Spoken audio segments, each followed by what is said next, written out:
Good morning, whoo, and welcome, I'm out of breath, sorry, and welcome to Digging the Coast 365, day 93. Today, we're in Dartmoor. Well, I don't normally panic on the road, but I'm driving along and there's some big, I don't know, cows with massive horns in front of me. I bet I could stroke that, you know.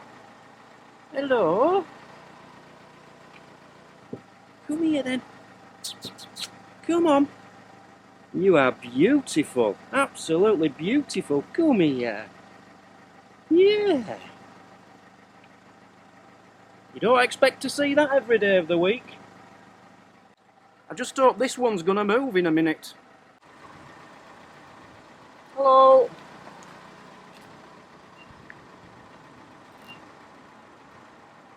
Good morning. This is fantastic, man. And this is where I'm parking. Now, I had a plan for today. I thought I'll get the drone up to some of these historic sites on Dartmoor and get some really good pictures of really ancient sites.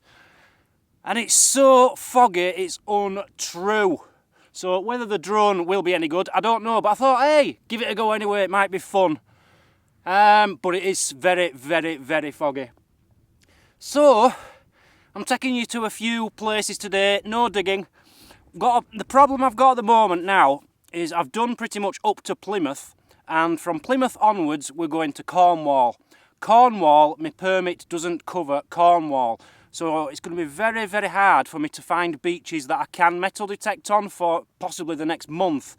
I have got some permissions coming up, so thumbs up, fingers crossed for that one. But yeah, you're going to get a lot of sightseeing in this next month. But I'll get as much digging in as I possibly can. So the first place I've brought you to is called Hookney Tor. Now, I didn't really come here to see Hookney Tor. It's just on the way to where I am taking you next, which is about 300 metres that way. But whilst we're passing it, we might as well have a look. Now, I don't know what a tor is. It just says on Wikipedia it is like a mound of granite stones. Plenty of granite stones around. But I think that's about it. Oh, it's windy. Oh, I've lost my hat. I've lost my hat. It's very windy. Yeah, it's just a big pile of rocks. It doesn't say anything about history. I think it's just a natural formation. I don't think anyone's put it here. This is Dartmoor. It's beautiful, isn't it? Absolutely beautiful. So yeah, that's Hookney Tor. As I say, I didn't really come to show you that. I came to show you that. Now, how beautifully stunning is that? I might have to get a bit closer to give you a better look.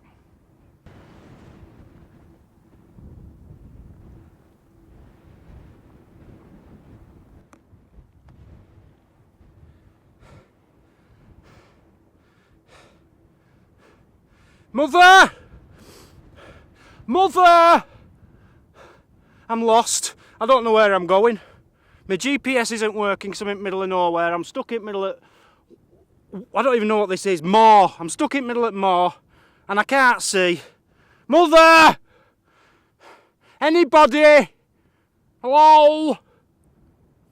Help me! But yeah, we're doing alright. No problems. Let's go find this place I'm taking you to. Mother! Oh, I don't know where I am. Okay, we eventually made it. This is it. How lovely is this, eh? Are you glad I brought you? Are you glad I walked all that way to show you this? I'll turn you around because there is actually a few nice things to see. This is called Grimspound, and it's a Bronze Age settlement from 1,300 years ago, and all the way around it is a stone circle, which the enclosure itself is about 4 acres big. Inside here is 24 of these hut circles. This is one of the better ones. But look at this, 1,300 years old. This is the entrance. They seem to think this is the sleeping area to the right. And they also seem to think that it was for keeping livestock in as much as anything. That's what they think the outer wall was for, because it went up to about 6 feet tall and up to 10 or 15 feet wide, very wide. And they think it was to keep predators out rather than people attacking. And they think, they believe that animals were stored in here. It's ridiculously hard for me to try and show you it in this fog. I'm going to try and get the drone up.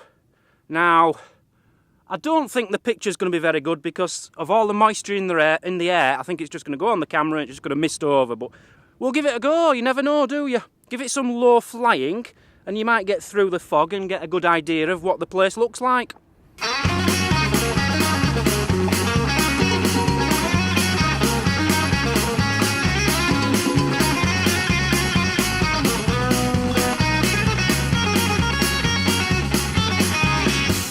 Well, the flight just isn't happening, and because it's new, it keeps asking me to update constantly, and there's a message on there at the moment saying it's going to take 30 minutes to update and not to interrupt it, so I've just got to stand here for 30 minutes and do nothing in the cold.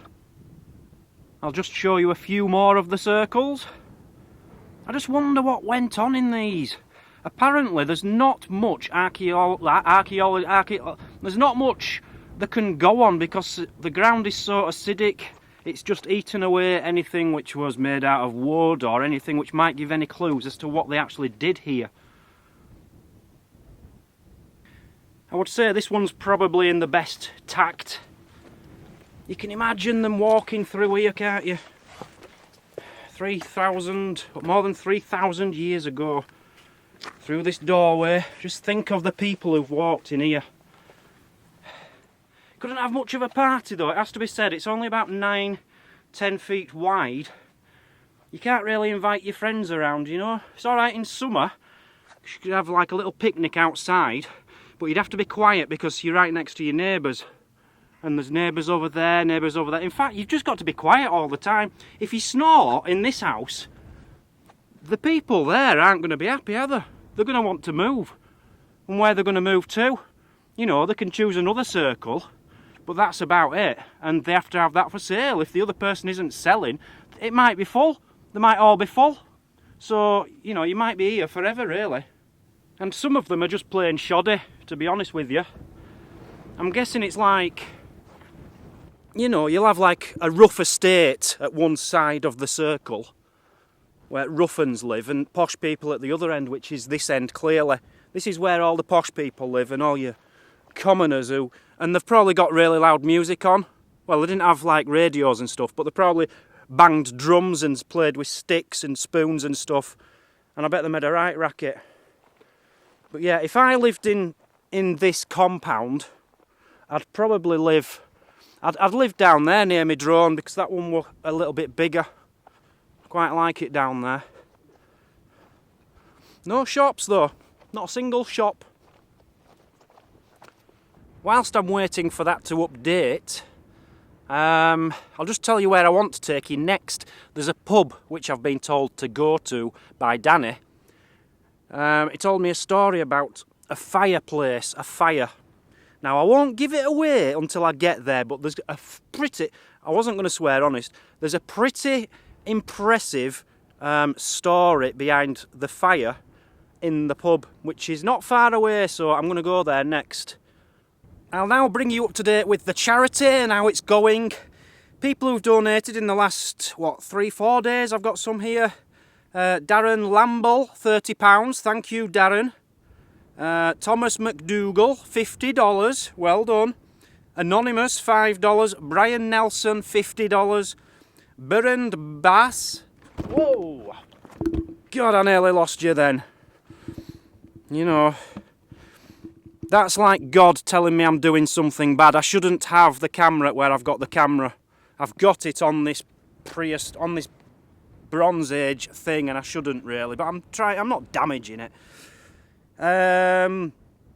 Burr & Bass, $20. I Shedsky Matt, $10. John Brewer, £20. Jeff Boone, $20. Johanna Parsnip, $10. The best name ever. Danny De Schrijver, £16. He took it over £19,000. Well done. And then we had Morton Anderson, £30. And Love, the love sign, $30. So in total, so far, we have raised £19,058. Absolutely buzzing. Well done, guys. Another wish come true, all thanks to you.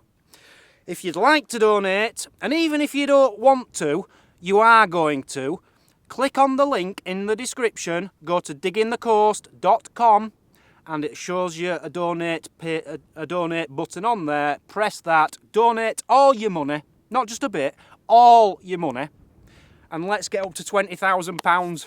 Buzzing.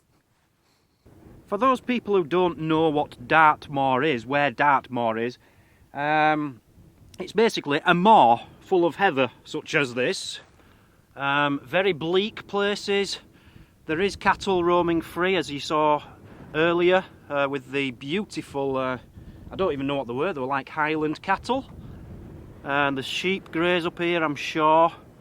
And yeah, it's in the middle of nowhere, but there's a lot of places like this, like prehistoric, Bronze Age, medieval villages which have just disappeared, basically. I'm hoping to take it as more, but to be honest with you, the way things are going, the way the weather's looking, and the time this is taking to get ready, and I've got to go to the pub to do the fire thing for you, I don't know if I'll get to any more today, but I'll certainly try. So the update's complete. Let's try and get this thing in the air at last.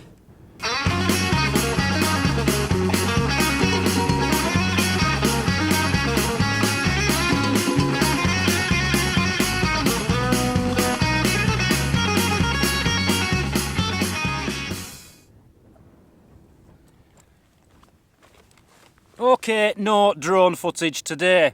It says the battery's too cold. I have to increase its temperature to 16 degrees or something. If it's cold today, it's going to struggle every other day.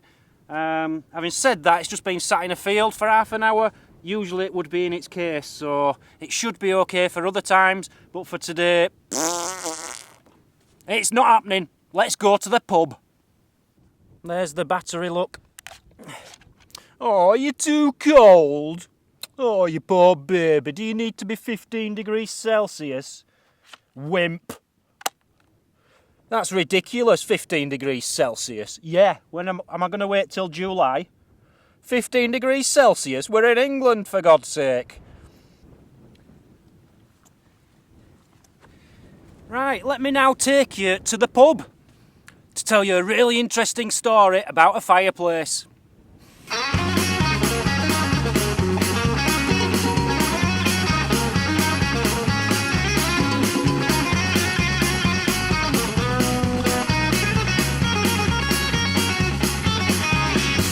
It's this way.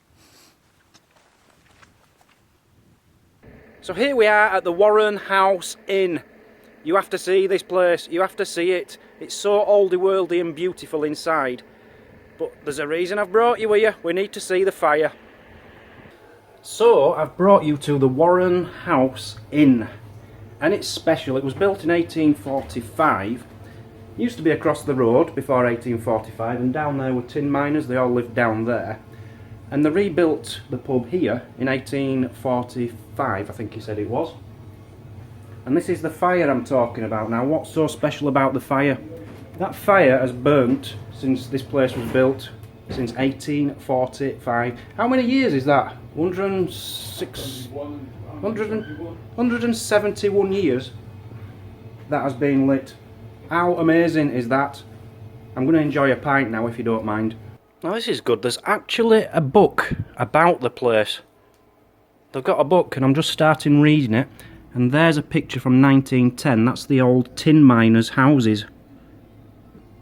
So the name of the pub has only just clicked with me. It's called Warren House Inn. And I never thought about it, but it's talking about rabbit warrening. There's a guy doing it. When's that from? No idea. A Dartmoor rabbit trapper, and he's got tons of rabbits around him there. And I do know on the menu here they have got a rabbit pie. So this was called the Warrener, this pub, but since they built the new one, it's called the New Warren Inn. You've got some early pictures here from the early 1900s outside the pub. There's a horn-drawn carriage there. And this, it's not a very good photo, but it's very old, 1900. A guy there, Tommy Hext, stood outside.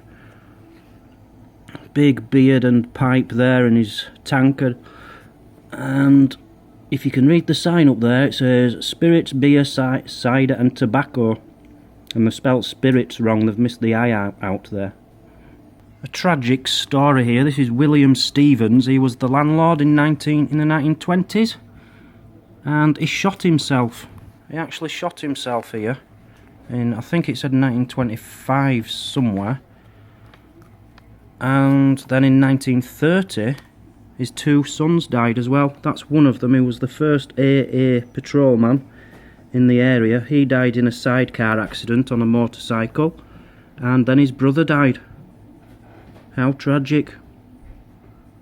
So because we're in the Warren House Inn, and it's named after warreners, people who catch rabbits, I thought I had to try rabbit pie. I've never had rabbit before in my life. I don't know if I'm going to like it, but it looks beautiful, smells nice, and I'm told it's like chicken, so I'm going to tuck into this, see what I think.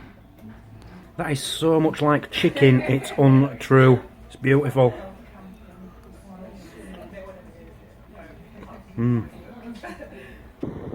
He told me that was rabbit pie, but I'm sure they served me the stomach and the rabbit had just eaten a chicken, because it tasted just like chicken. It was lovely. That's it for today, guys. The weather's just ridiculous. There's no point going anywhere because I can't take any pictures of anything, and you don't want to just stare at me talking rubbish all day. So thanks for joining, and I'll see you all tomorrow bright and early on Digging the Coast 365. If you'd like to donate to Rays of Sunshine, simply click the link in the description below, and don't forget to subscribe to this channel.